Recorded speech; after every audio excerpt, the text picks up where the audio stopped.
Përshëndetje të nderuar miqtë e mi, ja ku po ritakohemi sërish me mua Tirona Lilin, këtë herë edhe një herë për të fokusuar tek lajmet më të fundit dhe tek ngjarjet më interesante.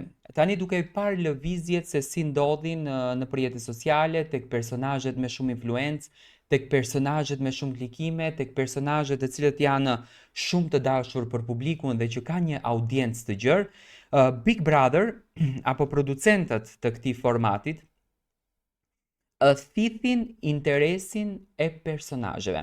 Dhe pikërisht janë dy personazhe që këtë muajin e fundit, më falni, kanë qenë në qendër të vëmendjes. Do të flasim për Mejrem Lumin, sot Maria Lumi, një vajzë e cila ishte me Shami, e hoqi Shamin dhe sot ka mbetur një pikpyetje e madhe se çfarë po ndodh me jetën e saj dhe cili ishte misioni i saj dhe cili ishte qëllimi. Dhe kemi një personazhe, një zonjë të nderuar të cilën shpreh mundësinë për ta përshëndetur, zonja Iqballe Huduti. Zonja Iqballe Huduti përfliteshte që do të futet në shtëpinë e Big Brother VIP Kosovës. Për një grua me Shami, do me thënë në një vend ballkanik, të komentuar siç jemi ne, sa ishte e imagjinuar, sa ishte e realizuar, sa ishte e mundshme që zonja Iqballe të jetë pjesë e një platforme digjitale të tillë, që do të ndiqej 24/7, që duhej edhe dushin ta bënte në mënyrë publike me kamera. Zonja Iqballe kishte kërkuar një dhomë, por çuditërisht ajo që unë e pash ishte një krevat me një perde dhe ç'a zonja Iqballe të fshihte aty, çfarë do të fshihte. Por nga informacionet që kam arritur të marr unë, përflitet, gjithmonë jemi tek e përfolura, që Maria Lumi ose Iqballe Huduti ka shanca që të jenë pjesë e Big Brother VIP Albania. Tani, tek zonja Iqballe mund ta besoj pak më shumë sepse vetë në një deklaratë, në një intervistë që ka dhënë për televizionin Klan, ka thënë që në qoftë se nuk më jepet mundësia që të futem në Big Brother VIP Kosova, unë do të kërkoj me patjetër që do të jem pjesë e platformës Big Brother VIP Albania.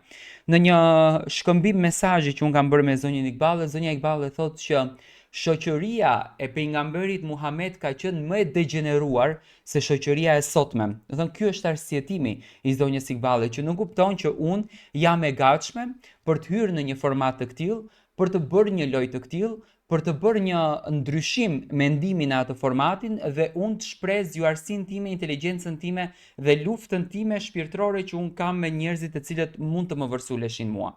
Edhe pse në shumicën e rasteve zonja Iqballe ka përzgjedh qetësinë, por përflitet lart e poshtë, do të thënë po të hapi mediën ros, edhe Maria Lumi. Maria Lumi opsionin e vetëm për komunikim me publikun e ka dritaren e saj të Instagramit. Ajo zakonisht aty flet për jetën e saj, aty tregon të gjitha detajet, aty tregon se çfarë ndodhi me të. Dhe në shumicën e rasteve Maria Lumi thot unë zgjodha qetësinë time shpirtërore sepse kam kaluar shumë sfida.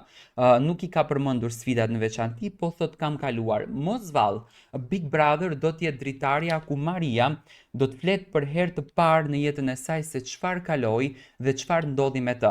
Dhe duke e patur që ka një influencë të paparë, do të thënë ka një shikueshmëri të paparë, ka klikime pafund, njerëzit kanë një kureshtje për të dhe sekreti i Big Brotherit është ky, që të sjell pranë jush njerëz me kureshtje shumë të madhe dhe mendoj që Maria Lumi mund të ketë mundësinë që të jetë pjesë e atij formati. Në qoftë se zonja Iqballe Huduti do të pranonte një ftesë të tillë dhe do të ishte pjesë e këtij formatit, do me thënë e kemi hamencim, nuk është se e kemi të verifikuar thuhet. Dhe në qoftë se Maria Lumi do të ishte pjesë e këtij formatit, si mendoni se do të ishte qasja dhe çfarë do të ndodhte brenda asaj shtëpie?